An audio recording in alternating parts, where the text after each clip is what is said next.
En tant qu'aumônier de l'Association internationale des Amis de Jeanne d'Arc, je regrette qu'il y ait eu cette polémique. L'important pour représenter Jeanne d'Arc, c'est d'abord d'être catholique et d'être empli de l'amour de la France et de la civilisation française, et qu'à partir du moment où puis de parler correctement le français et d'aimer la France. À partir du moment où il y a toutes ces conditions réunies, et c'est le cas avec la personne qui était choisie pour Orléans, eh bien pour moi il n'y a aucun problème.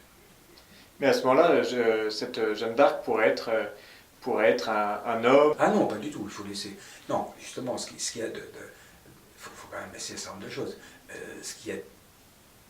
Ça fait partie du côté aussi miraculeux de Jeanne d'Arc et de l'intervention du surnaturel en ce qui concerne Jeanne d'Arc, c'est que c'était une jeune fille de 17-18 ans qui a pris la tête d'une armée et qui en 2 mois, sur le plan militaire, a réglé la question avec une tactique militaire tout à fait étonnante et qu'on n'avait jamais vue, qui sera reprise par Napoléon, c'est-à-dire la guerre de mouvement, alors que Jeanne d'Arc n'a pas fait d'école de guerre. Donc il faut surtout que ce soit une femme. Ça ne peut pas être un homme, c'est clair.